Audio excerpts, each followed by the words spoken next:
O vídeo de hoje vai ser muito importante porque eu vou ajudar aquelas pessoas que querem investir, seja investir melhor ou dar o seu primeiro passo no mundo dos investimentos. Então, geralmente, a gente quer saber onde investir e também queremos saber como investir. Mas o que resolve todos esses problemas é exatamente o conhecimento, certo? O meu objetivo no vídeo de hoje é te dar um passo a passo do que você deve ou pode fazer para investir corretamente o seu dinheiro. Então vamos começar com o primeiro deles. O primeiro deles é óbvio e talvez você nem precise passar por esse daqui. O primeiro passo é sair das dívidas. Qual que é a etapa 2? É a mudança de abordagem. Porque você não tem dívidas, só que a gente precisa adequar o nosso mindset também. Porque é o nosso mindset que vai produzir dinheiro. Não é o dinheiro que vai nos gerar um mindset positivo, tá? E o mindset positivo e correto nos investimentos é olhar para os rendimentos, olhar para a rentabilidade como algo sólido, como algo perene. A gente não pode olhar para a rentabilidade pensando em rendimentos estratosféricos no curtíssimo prazo. Quem investe assim ou quem acha que está investindo assim, geralmente tem uma trajetória muito rápida, uma trajetória muito curta. Geralmente essa pessoa perde dinheiro e começa o ciclo novamente, né? Recomeça o ciclo novamente. Então você tem que tomar muito cuidado e ajustar o seu mindset. Você vai ter ganhos consistentes no médio e longo prazo. Infelizmente, mas esse é o mindset correto. E uma vez que você sabe que é assim que funciona, agora você tem que entender qual o conhecimento que você precisa ter para começar a investir. E quando você vai começar a investir, qual que é a sua primeira prioridade? Presente ou futuro?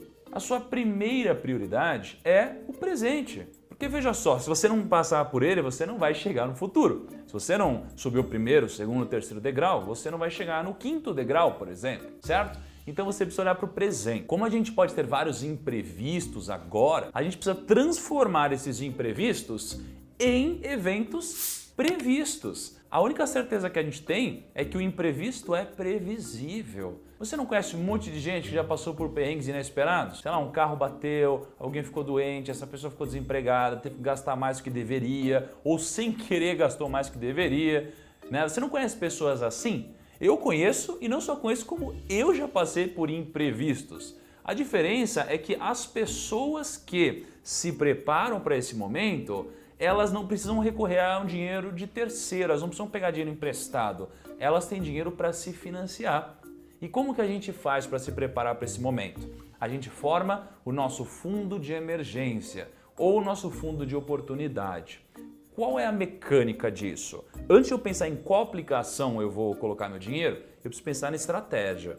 As minhas aplicações vão atender a minha necessidade, o meu objetivo. Qual que é o meu primeiro objetivo? Eu ter 6 meses do meu custo mensal guardados. 6 meses do meu custo mensal guardados. Então, se eu tenho um gasto de, sei lá, vai, Kaique, fala um custo mensal aí. R$ 1.200. R$ 1.200? Então, se eu tiver um custo mensal de R$ 1.200, então eu vou precisar ter 6 vezes R$ 1.200. Então, eu vou precisar ter R$ 7.200 guardados, ok? Por quê? Porque se acontecer algum problema, eu consigo pelo menos viver mais 6 meses com a mesma qualidade de vida que eu tenho. Só que, caso você seja um empreendedor ou um profissional autônomo, você tem uma receita muito mais imprevisível, não é? Tem mês que entra muito dinheiro, tem mês que não entra e às vezes a gente fica muito tempo sem receber, né? Então, o legal é que a gente se prepare um pouquinho melhor. Então, ao invés de você ter 6 meses do seu custo mensal, a ideia é que você tenha 12 meses do seu custo mensal. Então, se você tiver um custo de R$ 1.200, então a gente está falando aqui de R$ 14.400. Você precisaria ter esse valor guardado para que você possa ficar mais tranquilo no curto prazo. Mas o que é esse custo mensal? O custo mensal é o seguinte: se acontecer algum imprevisto com você, você consegue continuar comendo o que você come, saindo do jeito que você sai, pagando, sei lá, o seu plano de saúde, tendo as regalias que você tem. Você mantém o seu padrão de vida durante esse período. E essa é a etapa 1. Não adianta a gente pensar na etapa 2 antes de a gente passar pela etapa 1, certo? O mesmo exemplo da escada, eu não vou chegar no segundo degrau se eu não passar pelo primeiro. Nem que eu passe voando, mas eu passei por ele. Então eu preciso fazer isso. Então, beleza, atingir a minha primeira etapa, aí eu vou pensar no próximo passo. Mas quais aplicações fazem sentido para essa minha primeira etapa? Vamos pensar, eu preciso poder resgatar meu dinheiro a qualquer momento, certo? Eu tenho que ter um risco muito baixo aqui, porque é um dinheiro de necessidade, não um dinheiro que vai me enriquecer.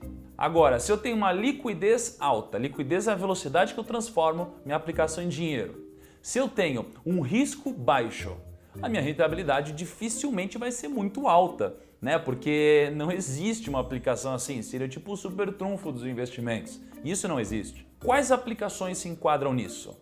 Você tem uma série de aplicações. Você tem o Tesouro Selic, você tem um fundo DI e você tem um CDB com liquidez.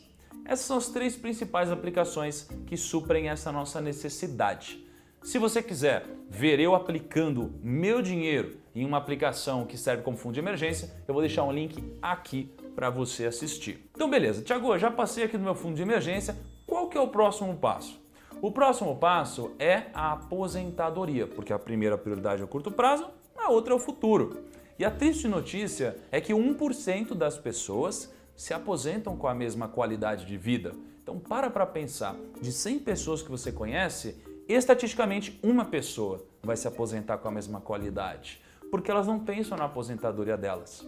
Mas como que você faz para pensar na sua, para se preparar para a sua, para fazer o dinheiro trabalhar por você até lá, para que quando você chegue naquele momento, o dinheiro te gere rendimentos suficientes para que você possa, se quiser, parar de trabalhar? Você vai fazer o seguinte. Kaique, quanto você gostaria de receber por mês para se aposentar no futuro? R$7.000. 7 mil. Tá. Então o que você vai fazer? Você vai pegar um valor, no caso do Kaique aqui, R$7.000, e você vai multiplicar isso daqui por 300. Olha que simples. R$7.000 vezes 300 vai dar 7, 14, 21, vai dar R$2.100.000. Então quem quer se aposentar ganhando R$7.000 por mês, pode mirar em R$2.100.000. Agora, como que eu fiz esse cálculo? Se você pegar o valor que você quer receber por mês e multiplicar por 300, você vai ter um número que vai se aproximar muito da realidade, ok? Se você tivesse hoje R$2.100.000, você poderia se aposentar recebendo algo próximo dos R$7.000 por mês. Então lembra, primeiro objetivo, fundo de emergência. Então era R$12.000, esse é meu objetivo número 1. Atingir, qual que é o próximo objetivo? Aposentadoria. Qual que é o meu objetivo de aposentadoria? R$2.100.000. Ok, todo mês eu vou aplicar para chegar lá. Agora quer ver um negócio? Vamos fazer um cálculo aqui. Kaique, me fala o seguinte, você está com quantos anos hoje? 24. E você quer parar de trabalhar com quantos anos? 50. 50? Então a gente está falando que faltam 26 anos, é isso? Isso. 26 anos. Então são 312 meses que falta para o Kaique se aposentar. Então o Kaique quer chegar nos R$2.100.000. Kaique, quanto você já tem guardado? R$1.000. R$1.000. O Kaique já tem R$1.000 guardado.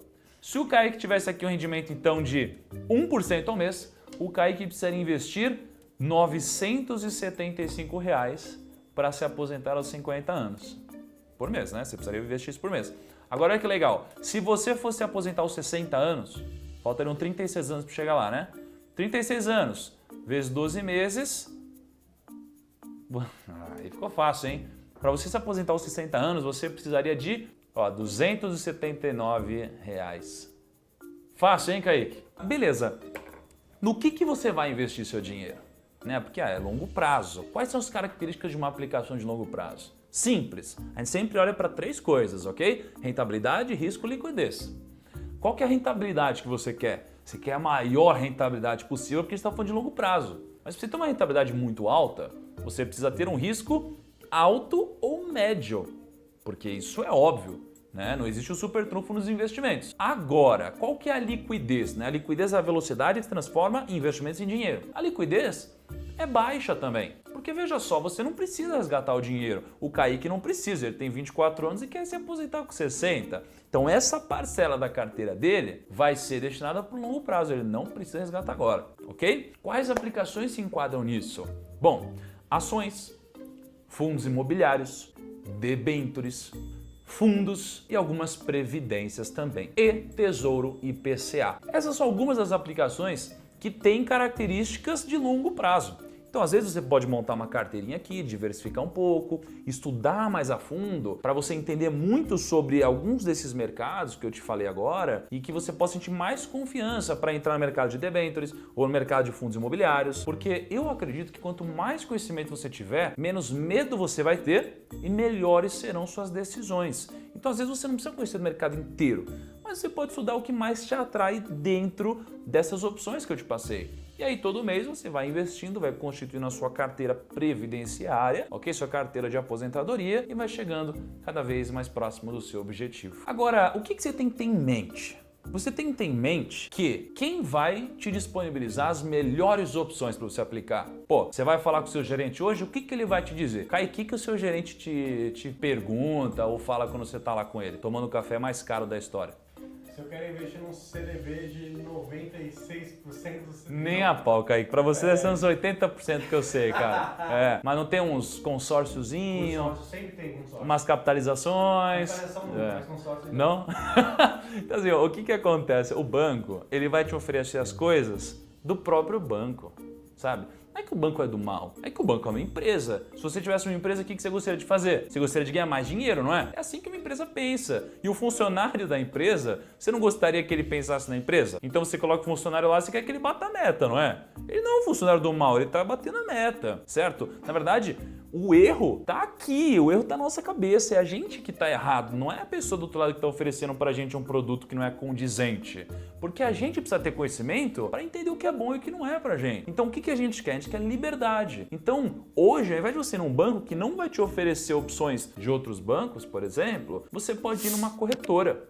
A corretora ela vai fazer um papel de aglomerar quase todos os produtos disponíveis no mercado financeiro e com uma conta, um cadastro numa corretora, você pode acessar o produto que te dá o melhor resultado, o que faz mais sentido para você. Você tem liberdade de escolha e você pode abrir conta na corretora que você quiser, só que tem alguns cuidados que você precisa tomar. Por quê? Porque a gente está começando a investir, eu tenho, sei lá, R$100, eu quero começar a aplicar bem. Eu vou lá e abro uma conta numa corretora. E quando eu vou investir numa corretora, eu tenho custos em algumas aplicações que eu faço. Então vamos supor que eu vá comprar ações, tá?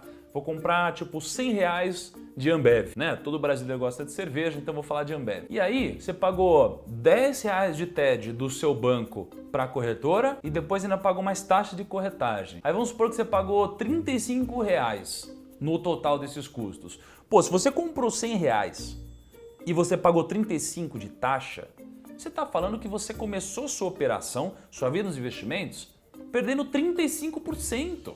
35%. Para você retomar essa rentabilidade, sabe quanto você precisaria que seu investimento rendesse? Você precisaria que a Ambev rendesse 70%. Porque imagina, você tem R$10, seu investimento caiu 50%, você tem quanto agora? Você tem R$5.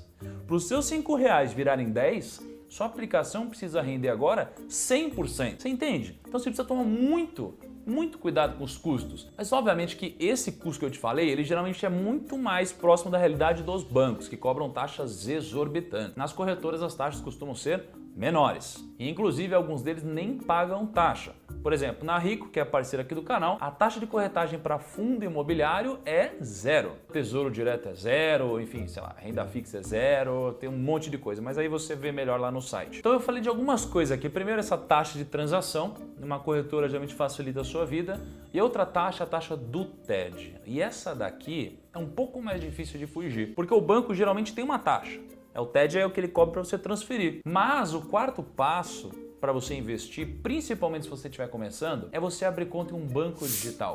Porque os bancos digitais, eles não costumam cobrar TED, eles não costumam cobrar essa taxa. Então eu fiz uma simulaçãozinha comparando o quê? O investidor que tem conta num banco tradicional e uma conta num banco digital que não cobra TED. Então eu levei em consideração que esse investidor transfere todos os meses dinheiro para a corretora e aplica lá. Então o que eu considerei? Eu considerei que o investidor vai aplicar de início R$1.000 nas duas situações e depois ele vai investir R$100 todos os meses no Tesouro Selic. A pessoa que tem conta no banco tradicional, em 10 anos, ela tem R$15.956 e através de um banco digital, R$18.444. Em 20 anos, R$43.769 Em 20 anos, 50.883.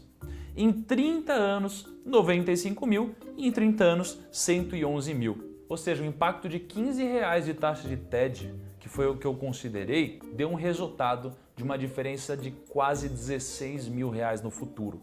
R$15 de TED, R$16 mil no futuro. Então, olha o peso dessa decisão, certo? Então é isso que eu queria passar para você. Vamos revisar? Primeiro passo, sair das dívidas. Segundo passo, mudar a sua forma de pensar e estruturar uma carteira de investimentos. Terceiro passo, abrir conta em uma corretora. E quarto passo, você abrir a conta em um banco digital. Espero que você tenha gostado do vídeo de hoje. Espero você no nosso próximo. Um abraço e até lá.